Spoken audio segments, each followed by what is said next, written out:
la estructura de este cursito sería ver un poco con detalle lo que ocurrió antes de Sócrates, o sea, el periodo presocrático, luego lo que ocurrió en Atenas, sobre todo en la época de Sócrates, y especialmente el debate que tuvo Sócrates con algunos filósofos o más bien sofistas en Atenas, y después ya entraríamos con Platón más en serio, ¿no? Bueno, entonces, ¿qué pasó en este gremio filosófico antes de Sócrates? Realmente yo creo que la filosofía, esto es una opinión muy personal y probablemente muy discutible, ¿eh? La filosofía en serio, empieza con Sócrates. Aunque ciertamente antes de Sócrates pues hay algunos aperitivos realmente interesantes. Pero en mi modesta opinión son fundamentalmente aperitivos. Bueno, vamos a ver. Aproximadamente Sócrates es del siglo, vive entre el siglo IV y el siglo III antes de Cristo, ¿no?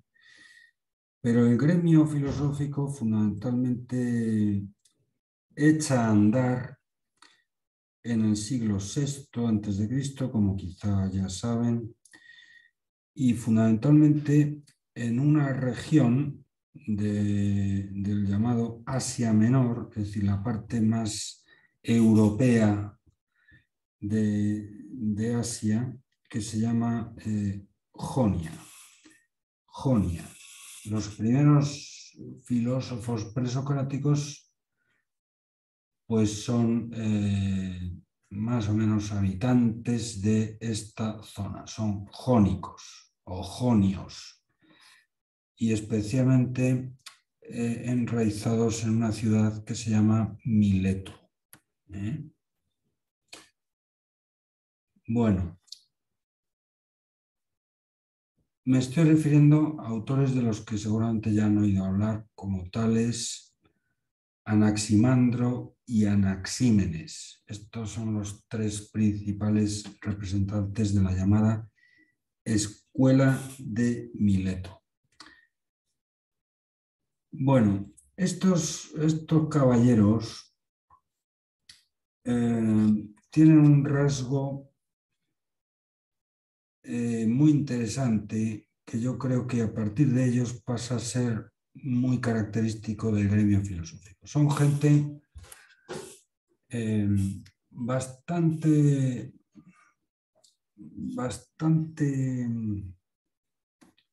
fijona, como se dice en mi tierra. Bueno, yo vengo de España, yo soy profesor en una universidad española y estoy acá, bueno, ahora estoy en Lima como profesor invitado dando este curso, bueno, y otros cursos de ética que llevo ya un mes dándolos aquí en el campus de la Universidad de Piura en Lima.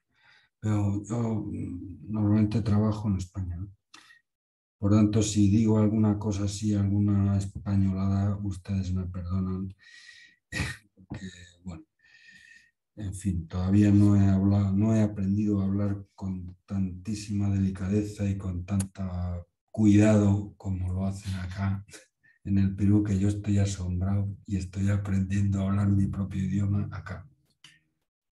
En fin, gente fijona, decimos allá en mi país, gente que se fija mucho, o sea, gente que retiene la atención en aquello que mira.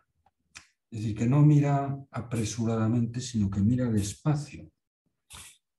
Y esto es exactamente lo que significa en griego un verbo que es theorein. Theorein. transcrito sería THE REIN, Theorein, THEOREIN. Eso es un verbo, que es de donde procede el sustantivo teoría.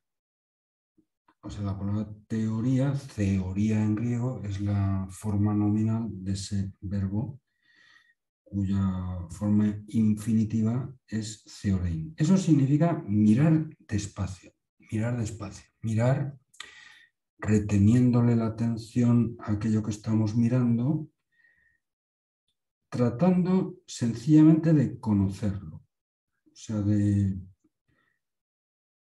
dejarlo ser lo que es, para que con su ser las cosas que miramos así, en cierto modo, nos hablen. Evidentemente las cosas digamos, las realidades no personales obviamente no hablan, pero el ser de las cosas es sumamente elocuente si le retenemos una atención cuidada, una atención despaciosa.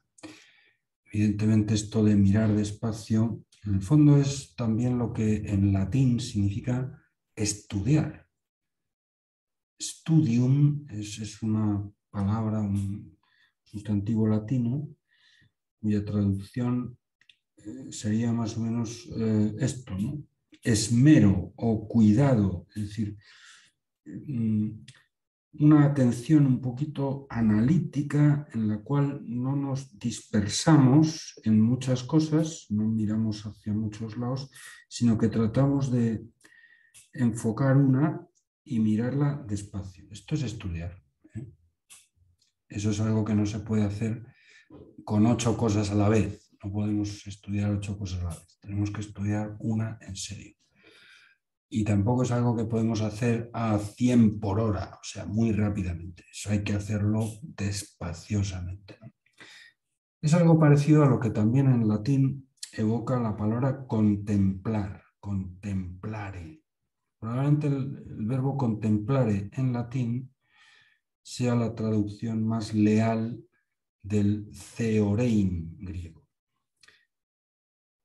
En fin, todos estos caballeros tenían este rasgo que imprimieron ya, por decirlo así, al genoma del gremio filosófico desde el minuto 1 en que nació, ¿no? Eran personas que se paraban a mirar con ninguna otra pretensión en principio que dejar ser a la realidad que están contemplando, que están teorizando, que están mirando despacio, para que el ser de las cosas efectivamente nos hable y nos digan, bueno, con un lenguaje obviamente distinto del nuestro, pero que es el lenguaje del ser. La realidad es de tal riqueza que esa riqueza se desborda también enriqueciendo a quien es capaz de retenerle una mirada atenta, despaciosa, detenida, estudiosa, esmerada, etc. Bueno, pues esto ya está muy presente en estos primeros filósofos. Como saben ustedes, también en muchos manuales de filosofía se dice que son físicos. Los primeros filósofos también se les llama físicos. Esto es una palabra que igualmente procede del griego, como muchas palabras en castellano, ¿verdad? Y concretamente de una expresión griega que es physis, que significa naturaleza. Bueno, pues se les llama físicos porque el objeto de su interés, de su atención, de esa mirada, digamos, detenida, es la naturaleza, el conjunto de las cosas que conforman el mundo que nos rodea. Y ciertamente el mundo que nos rodea, cuando lo miramos con alguna atención, despacio, probablemente nos dice algo sorprendente. O algo que, repito, si miramos despacio nos puede llamar la atención. A lo mejor a una mirada un poquito apresurada o esquiva, ¿verdad? Probablemente se le pase más desapercibido esto, ¿no? Pero si uno retiene la atención al mundo que nos rodea, se da cuenta de algo que es paradójico, un poco sorprendente. Esta actitud de la sorpresa también está muy en el origen de la filosofía, la capacidad de asombrarse. Eso es algo que en griego se expresa con la palabra thaumatzein, taumatzein, con TH al principio, ¿no? Taumatzein es, es justamente, es un verbo deponente y aunque, digamos, aunque tiene una forma, una morfología pasiva, se traduce como si fuera un verbo activo, ¿no? Y significa asombrarse, asombrar, o sea, quedarse uno hepatado, ¿eh? El asombro. Pues eso es un poco lo que evoca la palabra thaumatzein. Bueno, pues hay algo que resulta asombroso en la naturaleza, insisto, si uno le retiene la atención. Y es que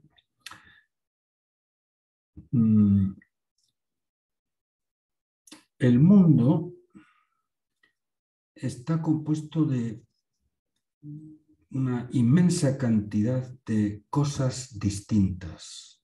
O sea, el universo mundo que nos rodea es el conjunto, digamos, es un todo con muchas partes y todas ellas muy distintas. Y no solamente distintas, sino que todas ellas están en perpetuo movimiento, o sea, están cambiando constantemente. Probablemente uno se le pueda venir a la cabeza, insisto, si mira despacio, que donde hay tanta variedad y donde hay tanta variación, es decir, donde hay muchas cosas y todas ellas constantemente cambiando, lo menos improbable es el caos, el desorden. No sé, si uno va, por ejemplo, yo qué sé, pues a una clase de niños pequeñitos que están en preescolar, ¿no?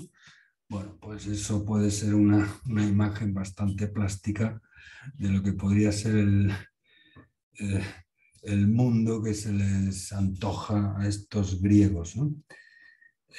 Bueno, pues si uno va a una clase de niños pequeñines, muy pequeñines, que están ahí todos juntitos, bueno, pues es imposible que se estén quietos, están constantemente pues gravitando unos en torno a otros o peleándose unos con otros o gritando, etcétera, ¿no?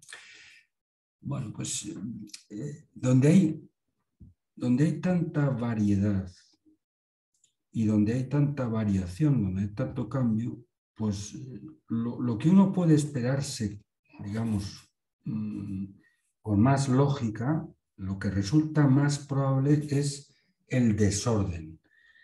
Eso es lo que significa en griego la palabra caos, ¿no? Y sin embargo, si uno, repito, si uno retiene la mirada, probablemente se da cuenta de que el mundo que nos rodea no es un caos, aunque haya mucha variedad y mucha variación en él, sino todo lo contrario, un cosmos. palabra también es griega y significa lo contrario del caos. El cosmos es el orden, mientras que el caos es el desorden, ¿no? Bueno, pues aunque, ya digo, aunque la primera apariencia, eh, la primera impresión que nos da la realidad material, el mundo, el universo que nos rodea, pueda ser un poco caótica porque hay mucho movimiento y mucha variedad, si uno retiene la atención, uno se da cuenta eh, de que junto con esa multitud hay en el fondo una profundísima unidad entre todas las cosas que hace posible que el conjunto de todas ellas no sea caótico, no sea un caos, sino un cosmos, un universo ordenado.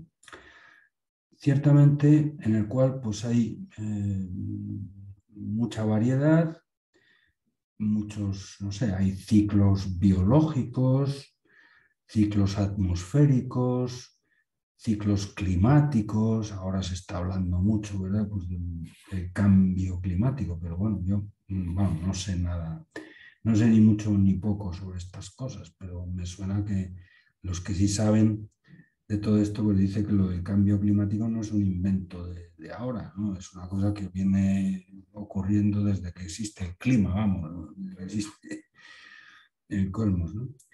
Bueno, hay ciclos meteorológicos, hay ciclos, no sé, astronómicos, las estrellas, ¿verdad? Describen, ¿verdad? Mmm, movimientos que son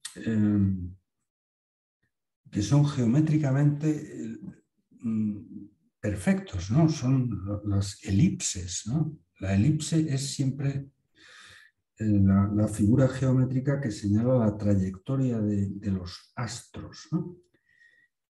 Bueno, y nosotros, esto es una cosa que llamó mucho la atención, no solamente de los griegos antiguos, sino también de los egipcios y de muchas culturas que se caracterizaban, quizá no tanto como la griega, sobre todo la ateniense, pero también eran personas capaces de fijarse despacio, de, no sé, de mirar con atención. Y esto, por ejemplo, a los egipcios también les llamaba mucho la atención la cuestión de la astronomía, ¿no?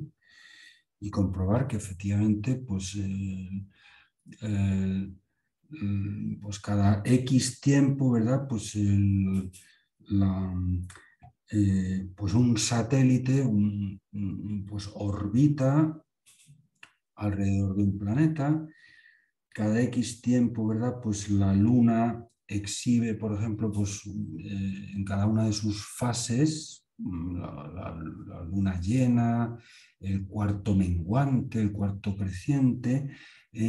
Bueno, pues todas esas cosas son muy cíclicas, es decir, esos fenómenos están perfectamente estereotipados, y además son, no sé, se pueden expresar en leyes que expresan a su vez regularidades matemáticas muy exactas, ¿no? Y además, por ejemplo, los ciclos lunares, esto es una cosa que les llamaba mucho la atención a los griegos, ¿no?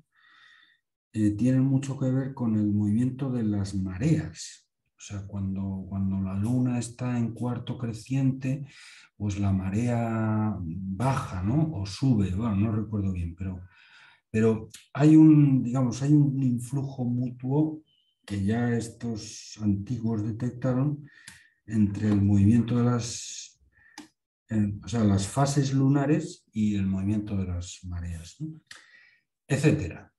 Tanto en el mundo de la vida, como en el mundo de la geología, como en el mundo del clima, como en el mundo supralunar, es decir, lo que está por encima de la luna, las estrellas, los astros, etcétera. Pues todo esto es un mundo que está, no sé, que está caracterizado por unos ciclos sumamente rítmicos. los cuales las cosas acontecen, los fenómenos se desarrollan de acuerdo con unas legalidades que pueden ser universalmente expresadas en, pues eso, en leyes, ¿no? Es lo que pretenden hacer las ciencias, ¿no? Uniformar en leyes, en protocolos, digamos, muy precisos, pues los fenómenos naturales, tanto los fenómenos físicos, astronómicos, químicos, biológicos, etcétera. Bueno, todo esto da idea de que, repito, junto con la variedad y la variación, hay una cierta unidad muy profunda en la naturaleza que la constituye justamente en esto, en un cosmos, ¿no? En algo profundamente ordenado, algo armónico. Esto de la armonía, como todos ustedes saben seguro muy bien, es un concepto fundamental, por ejemplo, en música, ¿no? En la teoría de la música. Y es bueno, es un concepto que lo que evoca es precisamente esto, la unidad en la variedad. La armonía es el fenómeno que hace posible una cosa tan extraña como que sonidos muy distintos entre sí, sin embargo, juntos suenen bien. Eso significa que armonizan, son armónicos o enarmónicos, ¿no? Bueno, este es un tema que llamó la atención de otros griegos presocráticos, que son justamente Pitágoras y sus secuaces. Pitágoras y sus discípulos, vaya, los de la escuela pitagórica, que como probablemente sepan ustedes, pues estaban más bien incardinados en otra ciudad que se llama Samos. Pitágoras era natural de esa ciudad, también en el entorno de la Hélade, se llama Samos, y ahí fundó una escuela precisamente de música, ¿no? Y bueno, y gran parte de la, digamos, de la lucubración de los pitagóricos era tratar de entender esta cuestión de la armonía.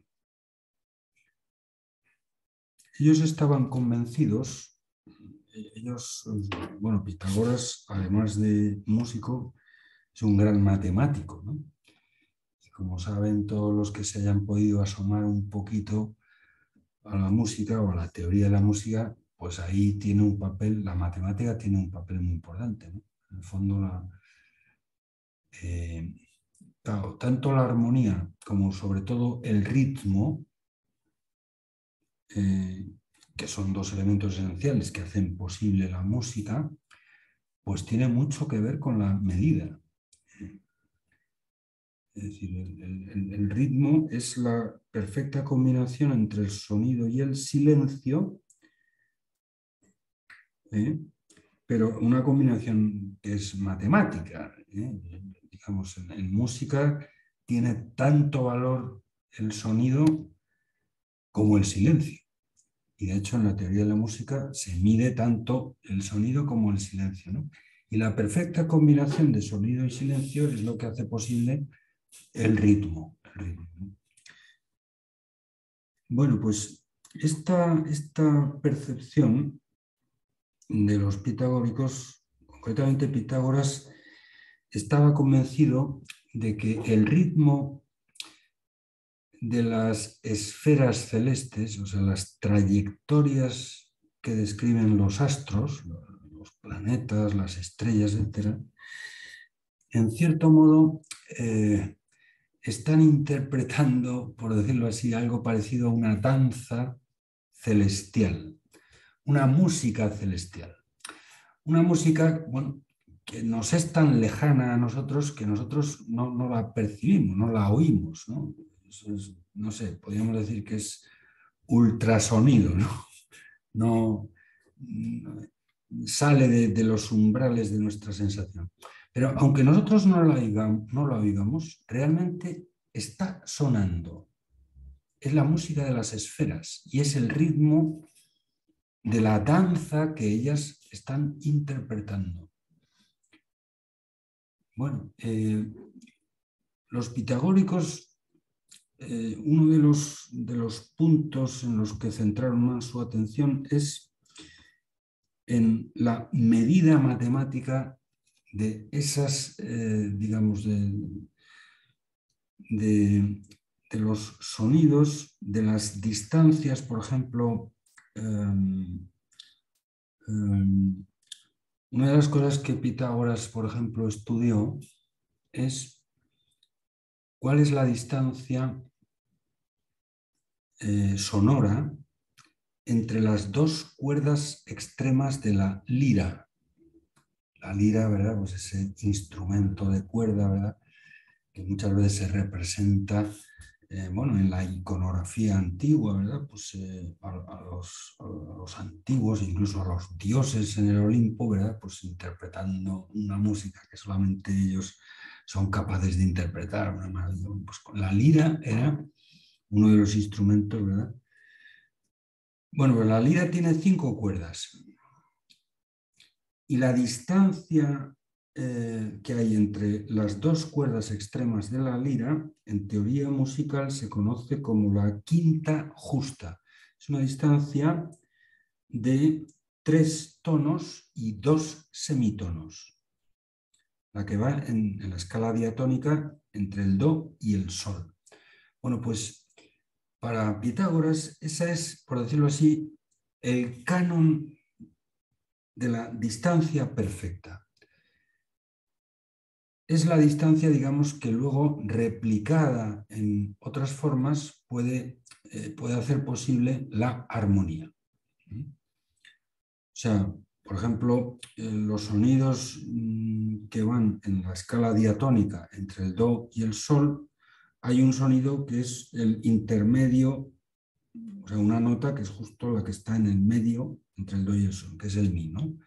Bueno, pues el arpegio do, mi, sol es el canon, por decirlo así, de la armonía. Son los sonidos más enarmónicos, los sonidos, digamos, que mejor suenan cuando suenan a la vez, cuando suenan juntos, ¿no? Eso significa que son armónicos, ¿no? Yo qué sé, si ustedes oyen por ejemplo, una orquesta sinfónica, ¿no? Una orquesta sinfónica, pues claro, es un conjunto de muchos instrumentos y de muchos timbres muy distintos, muy variados. Y sin embargo, todos ellos, aunque sean muy distintos, están diciendo lo mismo, o sea, está sonando lo mismo. Eso es exactamente lo que significa en griego la palabra sinfonía, sinfoné. Son sonidos, foné, que están conjuntados. Syn en griego o cum en latín, ¿no? Que son consonantes, podríamos decir, ¿no? Pues esto realmente es un fenómeno que si uno le retiene un poquito de atención es sumamente curioso. O sea, ¿cómo es posible que una orquesta en la que están sonando cosas tan distintas, instrumentos como puede ser la tuba, el violín, el arpa, los timbales, no sé, el contrabajo, y luego además tesituras y timbres variadísimos? Y sin embargo, tú estás oyendo lo mismo, estás oyendo una sola cosa. Pues esto es lo que fue objeto de la atención principal de la escuela pitagórica, ¿no? Los pitagóricos. Bueno, luego hay un poquito posterior a esto, ya cercanos al siglo IV antes de Cristo, surgen pues otras dos escuelas, una en Éfeso, en torno a la figura de Heráclito, y otra en Elea, en torno a la figura de Parménides. Estos dos filósofos, Heráclito y Parménides, sostienen posturas muy distintas y entran, por decirlo así, en discusión unos con otros, pero ya están hablando, se están interesando por otra cosa un poco distinta que aquello por lo que se interesaban los jónicos, bueno, y los seguidores de Pitágoras, ¿no? La discusión que tiene lugar entre Heráclito y Parménides y entre sus correspondientes escuelas, ya no es una discusión, por decirlo así, física, sino podríamos decir metafísica. Ya no es preguntarse por el cosmos natural, por el universo corpóreo que nos rodea, sino que es plantearse una cuestión con la que arranca propiamente una parte de la filosofía que, según Aristóteles, es la parte central, la parte fundamental, que se conoce con el nombre de metafísica. Es decir, la discusión entre Parménides y Heráclito es metafísica, a diferencia de la discusión que se había mantenido en esas otras escuelas que mencionó antes, que eran más bien sobre el mundo físico, ¿no? Parménides y Heráclito se cuestionan el tema de si la realidad es tal como se nos aparenta, tal como se nos presenta a nuestros sentidos, o por el contrario, nuestros sentidos nos engañan. O sea, las cosas realmente son lo que parecen o las apariencias de las cosas nos despistan de su realidad. Este es el punto neurálgico de la discusión entre Parménides y Heráclito, y que, como saben ustedes, quizá pues ya casi un poco más de medio siglo después recoge el propio Sócrates en un famoso diálogo del cual hablaremos más adelante, que se llama así, un diálogo homónimo, digamos, de Platón, que se llama el Parménides, ¿no? Y otro también que se llama el Sofista. Bueno, pues en esos dos diálogos, por decirlo así, Platón, que en el fondo es el que hace la crónica en sus diálogos, pues de las conversaciones que su maestro Sócrates mantenía con interlocutores muy variados, probablemente en el entorno del Ágora de Atenas, la plaza, digamos, lo que aquí en Lima sería la plaza de armas, ¿no? Bueno, pues en Atenas de aquellos tiempos era el Ágora, ¿no? Bueno, pues en cierto modo ese problema que ya surge en la discusión entre Parménides y Heráclito lo recoge Sócrates y Platón, por decirlo así, ya lo formula en toda su gravedad y se puede decir que ese problema es uno de los que están en el centro neurálgico de la discusión filosófica, yo diría que hasta el día de hoy. O sea, hasta hoy, más de 27 siglos después, pues seguimos a cuestas con esta cuestión. Que a poco que uno le retenga la atención, uno se da cuenta de que es una cuestión muy grave. O sea, es de todo menos trivial. Es una cuestión, es probablemente la que ha dado más de sí y sobre la que más se ha discutido en el gremio filosófico. En fin, esto es una cosa un poco panorámica de quiénes fueron los primeros filósofos presocráticos eh, y cuáles fueron los problemas, digamos, que se plantearon en la discusión presocrática y con las que se puede decir que arranca propiamente el gremio este de la filosofía, ¿no? En la cuestión de los físicos, pues claro, está un poco todo ese concepto del que seguro que han oído hablar ustedes, que es el arjé, el arjé. Eso es una palabra griega que significa el principio, ¿no? El principio fontal, es decir, el origen, la fuente de la que en cierto modo mana o emana toda la realidad. Ellos, repito, ante digamos, ese asombro que les causa comprobar la, la variedad y la variación en el conjunto de las realidades corpóreas que constituyen el universo mundo que nos rodea, pues se sienten como impulsados a buscar precisamente un elemento común, esto que hemos hablado, ¿no? De la armonía, ¿no? Algo que unifica, que da razón, digamos, de toda esa unidad profunda que hace del universo no un caos, sino un cosmos, no algo caótico, sino algo ordenado. Pues tiene que haber ahí un elemento arquitectónico. La palabra arquitectónico o arquitectura procede de ahí, de arjé, ¿no?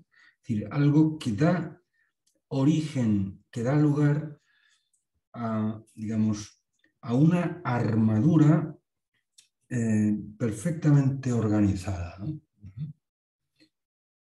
Bueno, y según los milesios, ¿verdad? Pues el arjé, el origen y la fuente de todo el universo corpóreo, pues son algunos de los famosos 4 elementos de la cosmogonía antigua, ¿no? Pues el agua, por ejemplo, para Tales de Mileto, pues el arjé era esto, el agua, ¿no?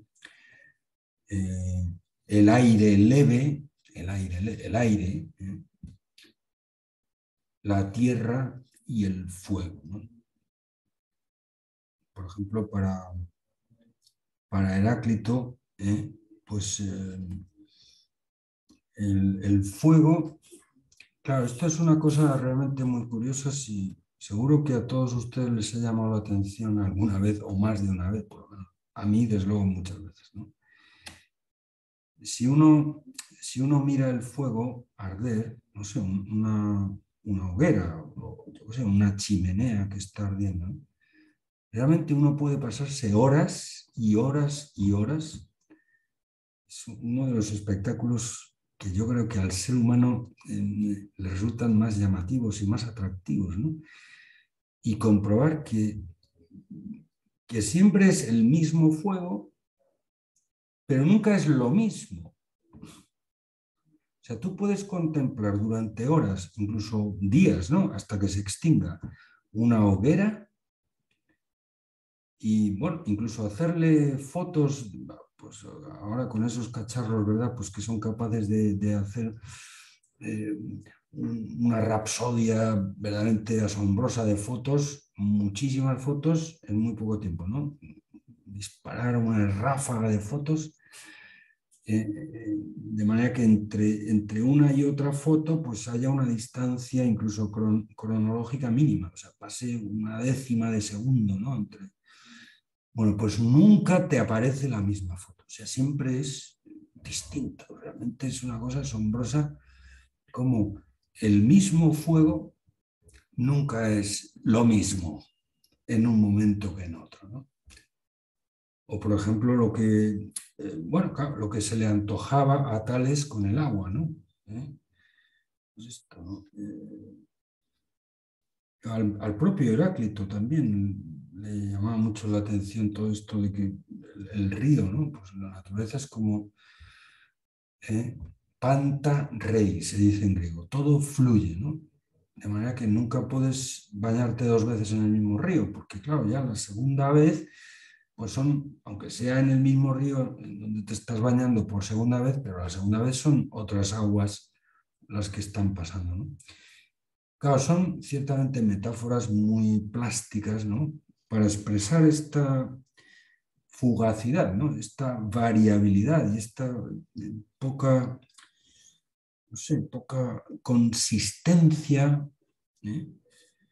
Que tiene la naturaleza y que a algunos de estos les llevó a pensar, pues claro, que el origen arquitectónico de todo el mundo natural, pues tiene que ser una materia muy sutil, como puede ser, pues eso, el agua, el fuego, el aire leve, ¿no? La tierra, bueno, la tierra es menos sutil que los otros, ¿no? Pero en el fondo. O, por ejemplo, lo que pensaba Anaximandro, que era una especie de mixtura especial de esos cuatro elementos que él llama to apeiron. To apeiron en griego significa lo indefinido, o sea, lo carente de peras, que son límites en griego, definición, ¿no? Lo indefinido es lo apeiron. Bueno, pues sería una especie de emulsión, mixtura de los cuatro elementos, pero que sería pues esto, el origen arquitectónico. O luego, pues algunos otros filósofos que también están un poco en toda esta tradición de los físicos, pero que ya en vez de apelar a un solo argen, digamos, a un solo elemento fontal o original que da lugar a todo, pues apelan a varios, ¿no? Por esta razón se les llama pluralistas, ¿no? Por ejemplo, Empédocles, ¿no? O Anaxágoras, o los llamados atomistas, ¿no? Sobre todo Demócrito y Leucipo, que son dos filósofos griegos sobre los que Karl Marx hizo su tesis doctoral, Demócrito y Leucipo. Estos señores decían que todo el universo material está compuesto de átomos y vacío.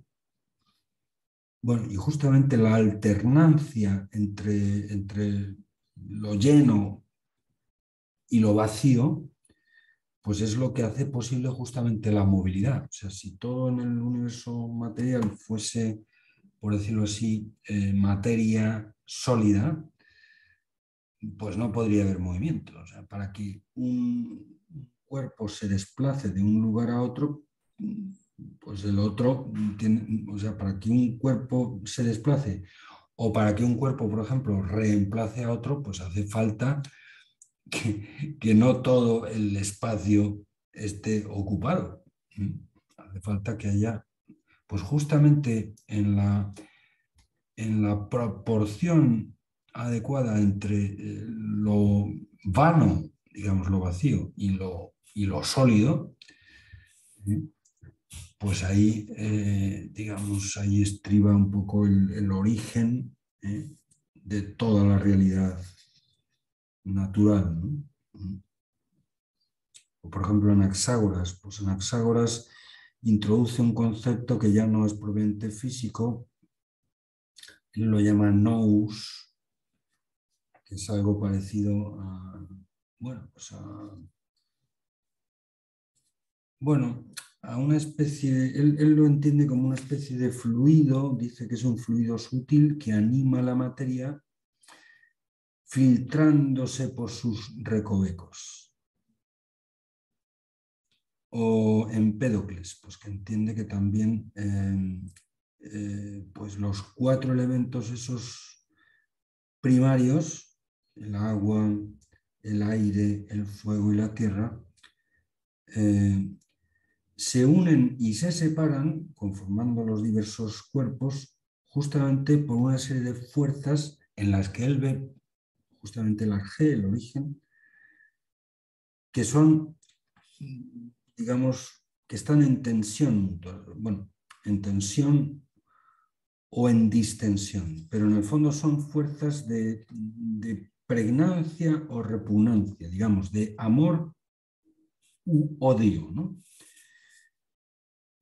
Bueno, realmente son explicaciones que desde el punto de vista, claro, nuestro nos pueden parecer un poquito curiosas, quizá, aunque solo sea por la razón de que son muy arcaicas, ¿no?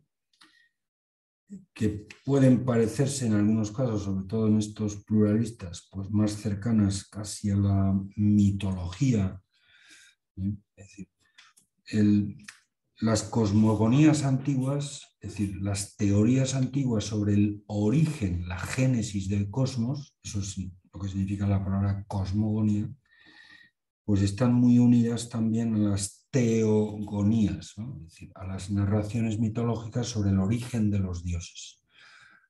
Bueno, y en algunos de estos autores pues es difícil, ¿verdad? Pues deslindar lo que es cosmología o cosmogonía de lo que es una teogonía, ¿eh?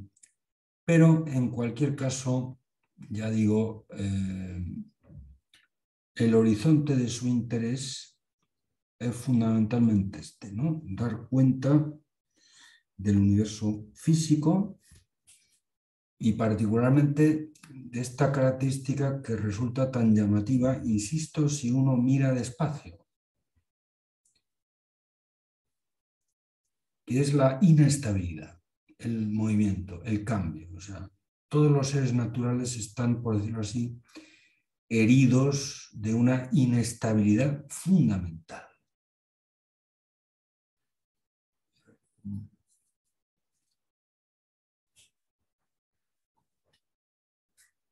Claro. Profesor, Sí, disculpe, ¿cree perdón, que sí, pueda sí. repetir esa última idea sobre la inestabilidad del movimiento, por favor? O sea, la Sí, última idea.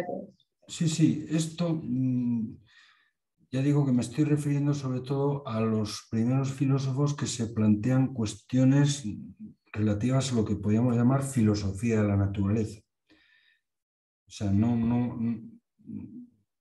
antes de que aparezca, por decirlo así, el problema metafísico, que aparece sobre todo en la discusión entre Parménides y Heráclito, es decir, todas estas otras escuelas que he mencionado, la de Mileto, la de Samos, eh, la de los atomistas y los pluralistas estos, que se preguntan fundamentalmente por el arjé, el origen, digamos, fontal de la realidad, pero que tiene una estructura, es decir, que da una estructura arquitectónica al cosmos natural, pues claro, ellos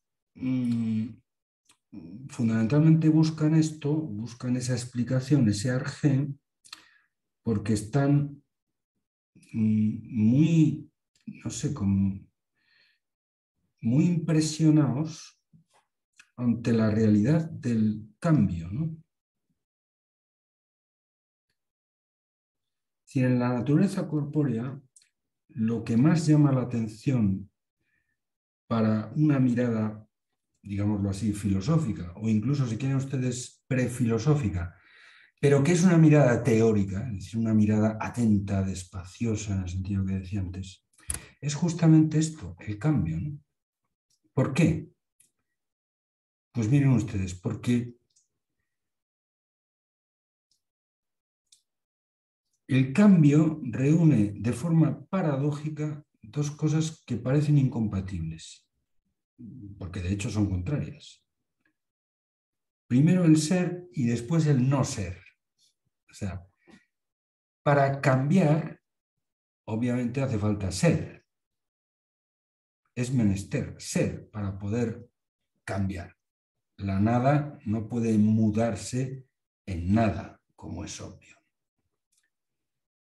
Pero, por otro lado, para cambiar también hace falta no ser todavía lo que mediante el cambio se logra ser.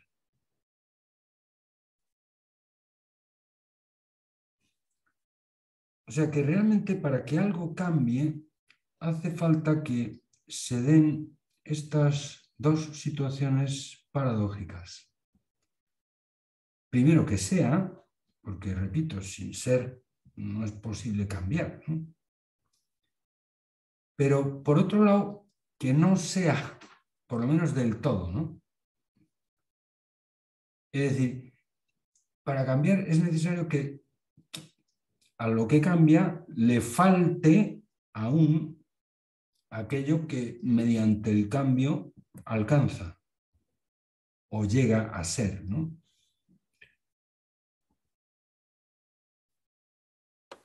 Y en ese sentido, la realidad del cambio es ya desde el principio, o sea, desde la aparición del problema de la filosofía de la naturaleza, un asunto sumamente inquietante, o sea, sumamente asombroso, algo capaz de suscitar esa actitud tan filosófica que es la de asombrarse ante la riqueza y la maravilla de lo real, ¿no? Lo real es de tal complejidad que, no sé, que nuestras categorías, por muy pensadas que estén, por muy matizadas, pues nunca somos capaces de comprender, o sea, de abarcar del todo, ¿no? Y esto del cambio, el movimiento en general, pues es de las cosas más curiosas que tiene la realidad, ¿no? Junto con eso también el tiempo. El tiempo es una dimensión del cambio, o mejor dicho, el tiempo es precisamente la medida del cambio. Así lo describían los medievales, ¿no? El tempus es numerus motus, es la medida del movimiento. Por lo tanto, allá donde hay cambio, hay tiempo. Hay un antes y un después. O sea, el cambio no se puede entender sin un estatus inicial de lo que cambia y un estadio final, un estatus, digamos, ad quem, como dicen los latinos, hacia el que se dirige ese cambio, pasando por algunos estatus o estadios intermedios. Es decir, allí donde hay cambio siempre hay un antes y un después. Pero claro, realmente la realidad del cambio o la medida del cambio, su temporalidad, su duración, también es sumamente paradójica, porque claro,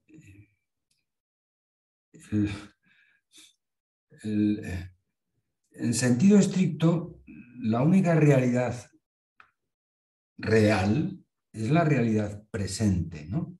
Es la que está ya. Mientras que, claro, el pasado ya no es. Y por otro lado, el futuro todavía no es, ¿no? Entre esos dos inmensos sectores del no ser, que son el pasado y el futuro, lo que ya no es, aunque fue en su momento, pero ya no es, eso es el pasado, y lo que quizás será, pero todavía no es, como dicen los alemanes, noch nicht, ¿no? Todavía no. Eso es, ¿eh? Bueno, pues entre esos dos sectores de lo irreal se encuentra como una especie de no sé, de finísimo papel de fumar, digamos, una intersección realmente mínima, claro, el presente, el instante presente, la simultaneidad. Pero claro, eso es tremendamente fugaz, ¿no? El presente está inmediatamente engrosando el pasado. Es decir, ¿qué significa la palabra ahora? Bueno, pues la palabra ahora no tiene ningún referente real, porque en el momento que has terminado de pronunciarla ya no es ahora. O sea, ya ha pasado, ¿no? Ni siquiera la palabra ya, que por ser un monosílabo parece más instantáneo, ¿no? Pues ya tampoco significa nada. Ya no es ya. O sea, ya pasó. Esto es una de las cosas que ya desde estos antiguos ha llamado más la atención del gremio filosófico. Tratar de entender el cambio y de forma coaligada con él el tiempo, porque insisto, el tiempo es la dimensión, la duración del cambio. El tiempo es la medida del movimiento, así lo describían los medievales, ¿no? Bueno, pues claro, en todas estas cosas se pone de relieve una muy peculiar, pues eso, mixtura o mezcla o síntesis entre el ser y el no ser, por la razón que he dicho antes. Claro, para poder cambiar hace falta ser, pero también hace falta todavía no ser lo que mediante el cambio llegarás a ser, ¿no? Bueno, esto es un problema al que yo creo que Aristóteles le dará una solución realmente muy equilibrada y muy pensada, con toda la elaboración que él hace de las nociones de potencia y acto, ¿no? Pero, aunque, repito, a mí me parece que es una solución muy pensada y muy bien elaborada, desde luego lo que dice Aristóteles no zanja el problema, o sea, no termina de aventar todas las dudas, todas las perplejidades que suscita esta realidad tan peculiar, ¿no? Bueno, pues eso ya está, repito, muy al principio de la andadura filosófica, ya, desde mucho antes que Sócrates. Y bueno, y luego ya se incorpora también a la discusión todo este tema de pues del ser y la apariencia, ¿no? O sea, en el fondo toda la discusión entre Parménides y Heráclito. Heráclito dice, todo cambia, luego nada es.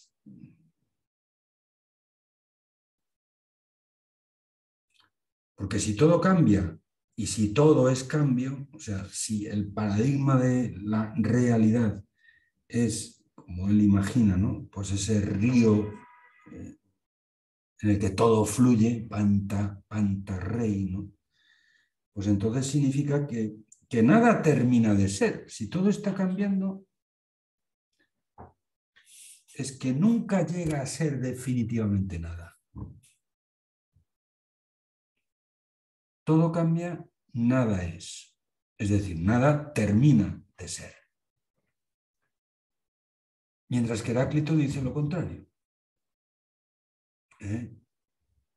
Todo es, nada cambia. Porque si todo es puro ser, pues es imposible, digamos, que haya un todavía no ser o un ya no ser, que son justamente las dimensiones que hacen posible el cambio, ¿no? Claro, esto ya supone introducir un tema ya, claro, más metafísico, aunque tenga su origen en la discusión que tenían los físicos, pero ya es una discusión propiamente metafísica, porque realmente para decir no solamente lo que dice Parménides, en el caso de Parménides de una manera muy clara, también para decir lo que dice Heráclito hace falta negar la evidencia. Y es tan evidente que hay cambio, o sea, hace falta cerrar los ojos para decir que nada cambia.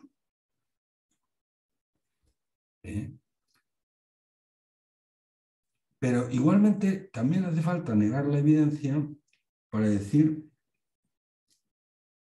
que todo es puro ser, digamos, todo es pura inmutabilidad, ¿no? Tanto la tesis de Parménides, que niega el cambio, como la tesis de Heráclito, que niega el ser. Si todo cambia, repito, nada es, porque nada termina de ser. Y si todo es puro ser, pues entonces tampoco cabe que haya variedad, ni variación, ni multiplicidad de seres. Para Parménides la realidad es única e inmutable. Vuelvo un poco, en este caso, tomando la metáfora de los atomistas, ¿no? O sea, para que haya movimiento hace falta que haya átomos y vacío, o sea, que haya zonas del espacio que estén desocupadas, porque si no, si todo está ocupado, o sea, si todo es absolutamente sólido, si no hay fluido, pues entonces no puede haber movimiento, ¿no? Y esa es la conclusión. Claro, para llegar a la conclusión a la que llega Parménides, hace falta negar el testimonio de la experiencia. Hace falta cerrar los ojos. Y esa es la tesis de Parménides. O sea, digamos, cualquier ser humano afronta, por decirlo así, un camino en el que tiene que hacer una opción fundamental ante una bifurcación de ese camino y dejarse llevar por un lado, por una de las, digamos, de los cuernos de la alternativa, pues implica abandonar radicalmente el otro. Si uno se decide a dejarse llevar por la experiencia, o sea, por el testimonio de los sentidos, pues entonces uno acaba, piensa Parménides, en el error y en el engaño. Y es a donde nos llevan los sentidos. Los sentidos nos dan única y exclusivamente la apariencia de la realidad, o sea, lo que las cosas parece que son, pero parece desde fuera. Mientras que si uno cierra los ojos, por decirlo así, si uno no se inclina hacia la experiencia, sino se deja llevar solamente por la razón, por el logos, pues entonces uno llega a la conclusión de que el ser es y el no ser no es. Y entre medias no hay nada. Por tanto, oye usted, que las cosas no son lo que parecen ser.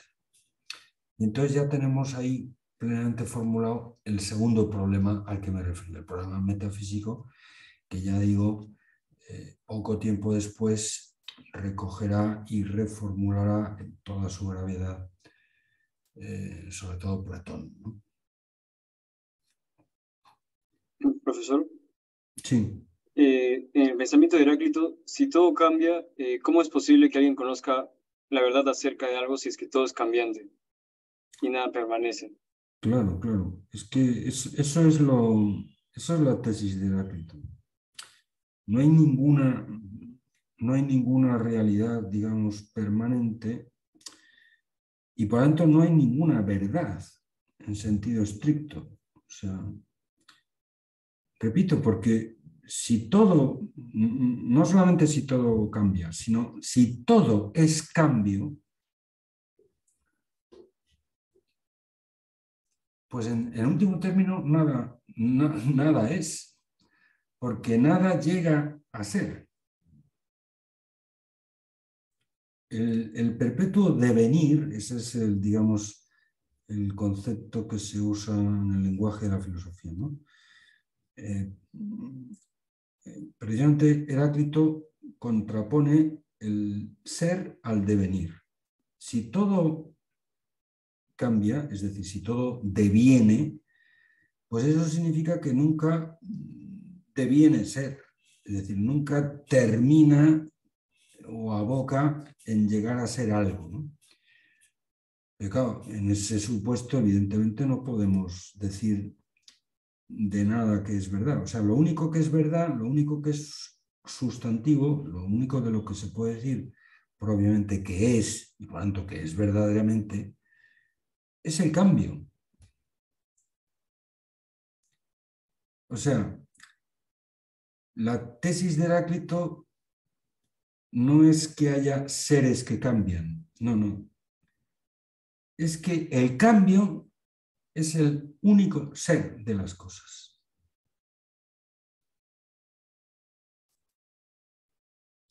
Aristóteles esto también lo corregirá, ¿no?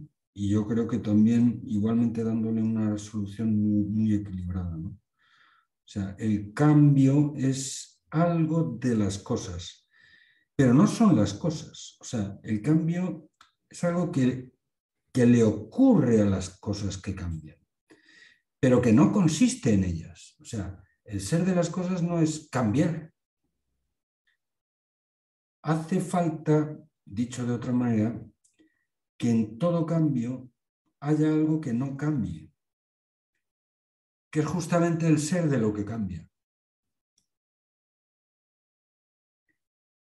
O sea, para entender un cambio, repito, hace falta entenderlo temporalmente, ¿no? Y por lo tanto comprender que hay un estadio inicial de ese cambio, un estadio final de él y algunos estadios intermedios, no sé, como metas volantes que tú tienes que cubrir para llegar a la meta final, ¿no?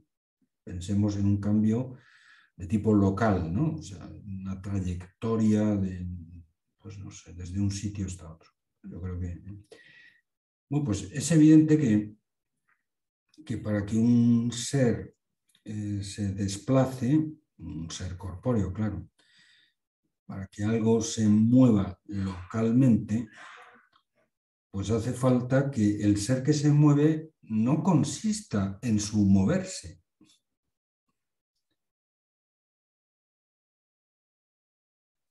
Y por tanto, se mantenga siendo en y a través del cambio. Mantenga por lo menos su identidad fundamental como ser antes, durante y después del cambio. Si no, no se puede entender lo que es el cambio, ¿no? Si tú no entiendes que el cambio es el cambio de algo cuya identidad fundamental permanece en y a través del cambio, es decir, durante todo el proceso del cambio, pues entonces el cambio no tiene ninguna sujeción, no se sustenta en nada. O mejor dicho, que es la tesis de Heráclito, se sustenta a sí mismo. Es decir, es lo único sustantivo, es lo único de lo que se puede decir que es el cambio. Bueno, pues eso es una tesis que en último término es muy contradictoria, me parece a mí. Y Aristóteles, sin duda, pues sale al paso de esa contradicción y la resuelve, repito, con una fórmula que yo creo que es bastante equilibrada y muy bien pensada, ¿no? Que es toda su teoría sobre la potencia y el acto, ¿no?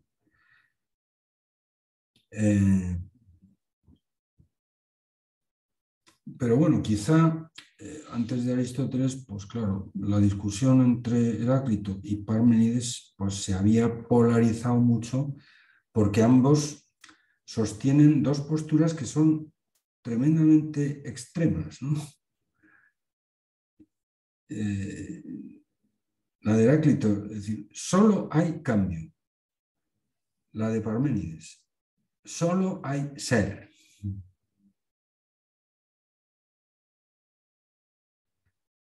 Pues claro, es que ni una cosa ni otra, ¿no? No sé cómo decir. O sea, hace falta admitir una cierta dosis de no ser para poder entender el cambio, ¿no? Pero al mismo tiempo hace falta que el cambio se sustente en algo que permanece idéntico en y a través del cambio. Porque si tú no entiendes el cambio como un acontecimiento que se da en algo que sigue siendo durante el cambio, pues entonces no se entiende la expresión cambio de. O sea, no se entiende que el cambio pueda atribuirse a otra cosa distinta que él. Por ejemplo, yo qué sé, tú puedes entender que un puente, por ejemplo, une las dos orillas de un río. Y en ese sentido es común. Pues el famoso puente del río Drina, ¿no? Que es un puente pues muy famoso por una novela, ¿no? de una una poetisa muy buena, de origen serbio, ¿no? Bueno, pues, puente sobre el Drina. Bueno, pues hace falta, para entender un puente sobre algo que está sobre el río Drina, siendo así que el río Drina es la frontera natural entre Serbia y Croacia, ¿no? Pues hace falta entender que el puente es común tanto a una orilla como a la otra. Es tan serbio como croata, ¿no? Es lo que hace posible trasladarse desde Serbia a Croacia o al revés, desde Croacia hasta Serbia. Por lo tanto, tiene que ser común a ambos. Pero claro, la posibilidad de eso es la misma que la posibilidad de que el puente no sea ni solo serbio ni solo croata. O sea, no pertenezca únicamente a una de las. Tiene que pertenecer a las dos para poderse sustentar en las dos y para poder hacer posible el traslado de una a otra. Bueno, es una metáfora un poco tonta, pero bueno, creo que un poco plástica. Es decir, para que haya algo que cambia, hace falta que en ese algo que cambia haya algo que no cambia, que es justamente el ser. O sea, que se mantenga siendo antes, durante y después del cambio. Si no, el cambio no puede ser real. Pues claro, esto es un poco la cosa paradójica que tiene el cambio, ¿no? Que obliga a encontrar una vía intermedia, valga decirlo así, entre el ser puro y el no ser puro, ¿no? Hace falta llegar, y eso es, yo creo, uno de los grandes descubrimientos de Aristóteles, a la noción del ser en potencia. Esto es un poco el concepto que Aristóteles introduce en esa discusión y yo creo que no se puede decir que la zanje, porque, repito, esa discusión todavía está viva hoy, ¿no? Pero creo que es una solución que resuelve bastante, por lo menos da unas pistas muy interesantes.